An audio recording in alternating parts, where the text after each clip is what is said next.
si loin de moi et pourtant si près de mon cœur. Casablanca, ma joie, mon bonheur, mes sentiments vont vers toi, ma jolie Dalbeda. Ces quelques lignes sont de moi, ta petite Solita. Ces quelques lignes sont pour toi, ma petite colline d'enfer. Si loin de moi, et pourtant si proche. Bonjour chers auditeurs et auditrices, je suis très heureux et ravi de vous retrouver pour ce numéro unique en exclusivité sur Radio Comme Sup. Il est 10h, on vous accompagnera pour une petite demi-heure, néanmoins exceptionnelle, qui regroupera une chronique, de la musique, des invités exceptionnels. Le thème du jour étant notre ville de Casablanca et plus précisément le secteur nord-ouest de la ville, à savoir le boulevard Félix Houphouët-Boigny, le port de Casablanca, la gare de Casaport en passant par la Scala et finissant vers l'ancienne Médina. Sans plus attendre, on vous laisse avec le papier du jour.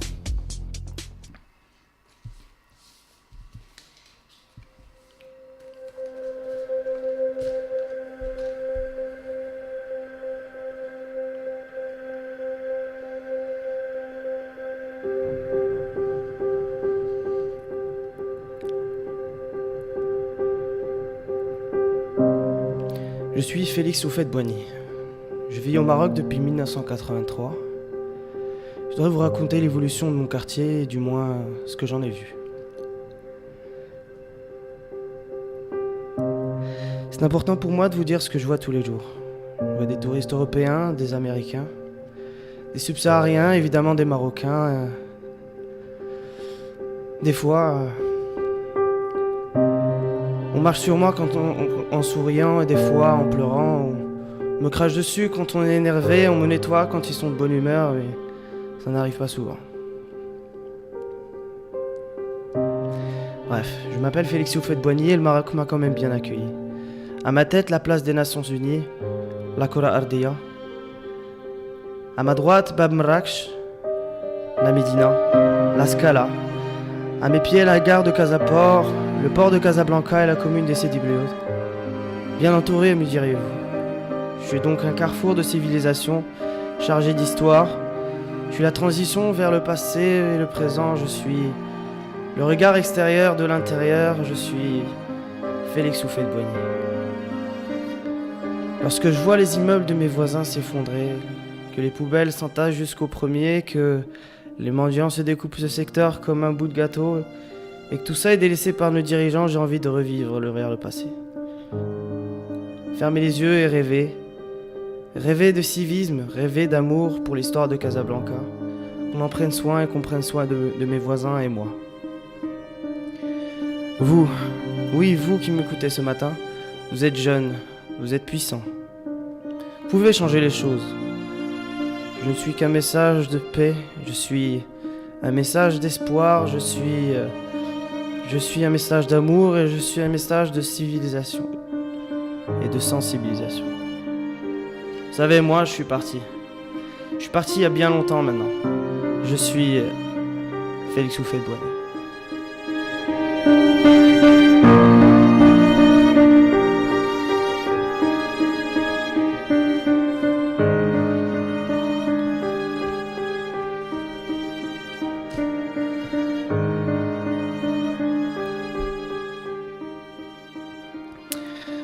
Voilà, sans transition, on accueille nos deux invités. À ma droite, docteur d'État, diplômé en sciences sociales au développement, option histoire des idées de l'université de Lille, si je ne me trompe pas. Après plusieurs années d'enseignement à Lille, il a été directeur pédagogique de l'IHEES à Casablanca. Il est enseignant, chercheur à l'Institut supérieur de théâtre de Rabat. Chef du département de médiation culturelle à Rabat et professeur détaché à l'Institut du tourisme de Marrakech.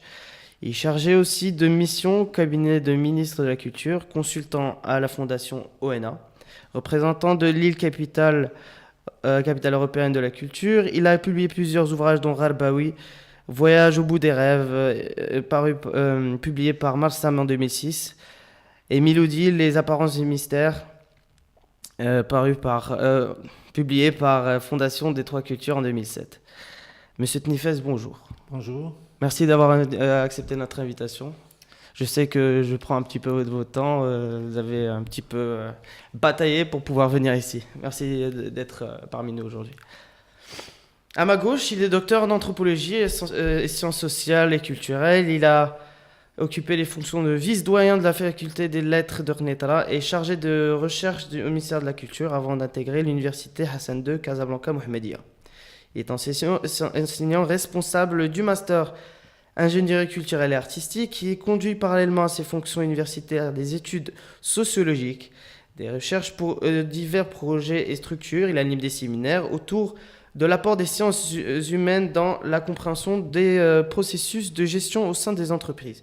À Comsup, il assure les fonctions d'encadrement des mémoires et rapport à l'activité professionnelle, l'ingénierie pédagogique et enfin d'enseignement, communication en langue arabe, sciences humaines sociales, anthropologie sociale et culturelle, gestion de conduite de projets, médiation culturelle et touristique. J'ai nommé monsieur Abdelbaki Belfray.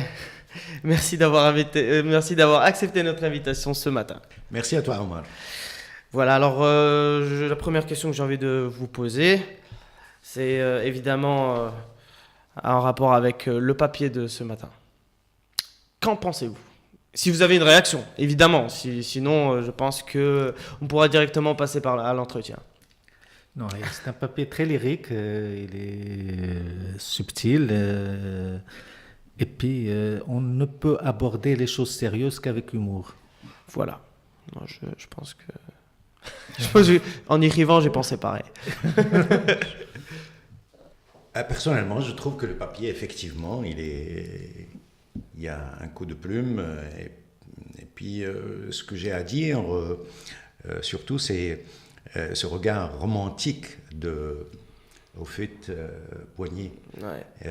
En jetant ce regard sur Casablanca, c'est Casablanca d'antan, qui a dû changer et qui n'est plus la même. Oui, c'est vrai.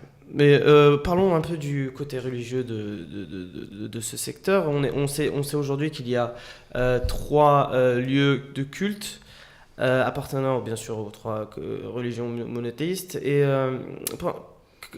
il existe aussi cet héritage car cette church, j'allais dire l'église, voilà. Alors l'église, j'ai perdu les mots. L'église aujourd'hui n'est plus en activité, contrairement à la mosquée et à la synagogue. Qu'en est-il aussi aujourd'hui de cet héritage ? Bon, il y a un côté symbolique, on est d'accord, de la chose. Monsieur Tnifes, vous voulez réagir en premier ? Non, ce qui fait la différence à Casablanca par rapport aux autres villes, il y avait les 2 monothéismes, l'islam et le judaïsme. Casablanca, dès ses débuts, depuis le début, c'est-à-dire depuis le début du XXe siècle, les trois composantes monothéistes étaient là. C'est-à-dire c'est très important de faire cette différence parce que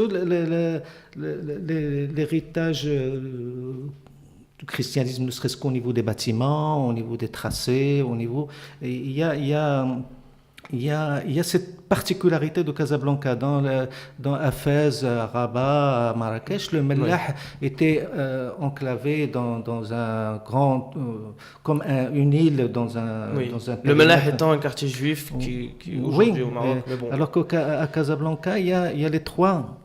Bien sûr, en majorité l'islam, mais les deux autres expressions du monothéisme étaient présentes dès le développement de la ville. D'accord, très bien. Monsieur Belfray, vous voulez rajouter quelque chose ? Je pense que Casablanca, qui est le produit de la rencontre avec la modernité en début du siècle dernier, ça veut dire que c'est à partir de 1904, 1912, que le Maroc il va rentrer en contact avec quelque chose qu'on appelle un peu la modernité, qui va faire naître Casablanca. Et Casablanca, en dans ce contexte, elle est la ville, en quelque sorte, voilà sa particularité, c'est qu'elle est la ville qui a été créée à l'image un peu de l'esprit de la modernité. C'est le business, c'est l'économie, c'est les finances, c'est les entreprises, c'est la modernité. Oui. Mais en même temps, on va assister à la naissance, en quelque sorte, en son sein, de certains symboles, tout simplement religieux. Les églises, les cathédrales, et puis, bien entendu, les mosquées et aussi les synagogues. C'est de l'ordre du symbole beaucoup plus que, on va dire que une inscription réelle dans le vécu des gens, comme c'est le cas des autres villes marocaines qui s'enracinent en quelque sorte dans le passé. Voilà, donc en gros, c'est un héritage plus culturel que religieux, si on peut appeler ça comme ça. D'ailleurs, en parlant de culture, on va parler un petit peu du côté culturel de la chose. Monsieur Tnifes, vous avez déclaré dans une interview en 2012 qu'au moment où le monde entier est à la recherche de l'authenticité, je cite, nous détournons notre regard. Nous avons essayé de faire de Marrakech une sorte de Marbella continentale, alors que c'est son authenticité qui était appréciée par nos visiteurs célèbres. Juste pour faire un peu le parallèle avec Casablanca, je voulais juste vous dire, quand vous baladant dans les rues de la Médina, est-ce que vous pensez, ou est-ce que vous sentez que cette place a justement perdu de sa magie, de son âme un petit peu, en vue évidemment des nouveaux projets qu'on voit aujourd'hui dans le secteur, notamment la Grande Gare de Casablanca, la Grande Gare de Casaport, pardon. Voilà. Donc pardon. Non, le problème de ce boulevard, c'est que cette partie de la ville a été déclassée par rapport aux autres zones de la ville. Alors que, moi je me rappelle enfant, dans les années 60, ce boulevard-là, le Houphouët-Boigny, il ne s'appelait pas sûrement... Oui, non, mais c'était le cœur de Casablanca. Oui. Il y avait une ligne de tram, plutôt des bus électriques à l'époque, c'est des souvenirs très lointains, mais le problème de cette partie, maintenant elle reprend, on va en parler peut-être dans le reste de l'émission, mais c'est une partie qui a été déclassée à partir des années 70-80, et parce que Casablanca s'est retiré vers d'autres quartiers. L'énergie, la puissance économique, comme a dit Abdelbaki, la puissance, surtout la puissance économique, s'est retirée vers le haut de boulevard Hassan II avec Abdelmoumen. C'est là, c'est le cœur financier de Casablanca qui a atrophié cette partie de la ville. Mis à part maintenant qu'il y a le siège de la BMC. Maintenant, ce qu'elle a, cette partie de la ville, évidemment, c'est un bâti de qualité, c'est un bâti, des bâtiments, on reviendra peut-être dans la discussion sur ça, sa position se repositionne maintenant, cette partie va reprendre du service et de l'énergie, parce qu'elle se repositionne maintenant avec la rénovation de la gare, avec la cité, avec le réaménagement parce qu'une ville, c'est comme un corps organique. Oui. C'est la sève quelle sève nourrit une partie du corps. C'est ça Vous voulez ajouter quelque chose ? C'est toujours dans la même lignée, ça veut dire que la ville de Casablanca, il est le fruit de la modernité. Et les villes, c'est pas les cités d'autrefois, c'est pas la cité grecque qui est Athènes, c'est pas Alexandrie, mais c'est la ville moderne, la ville de la modernité, et il n'a pas de limite. Et c'est un étendu, mais on pourra jamais dire où s'arrêtera la ville. La ville de Casablanca, elle n'a pas de limite. Et à l'intérieur, il y a une effervescence, il y a un bouillonnement, il y a une vie telle que quand on la compare un peu de ce qui a été le cas de la ville autrefois, on ne peut que dire elle a perdu de sa magie. Mais est-ce une affaire de désenchantement du monde ? Ça veut dire que cette part de magie qui s'est évaporée, qui s'est perdue, et il faut la retrouver. Non, je crois qu'aujourd'hui, au-delà de cette notion de désenchantement et de manque de magie, il y a quelque chose qui bouillonne et qui fait un peu la vie de Casablanca. Casablanca, c'est une vie culturelle, c'est une vie...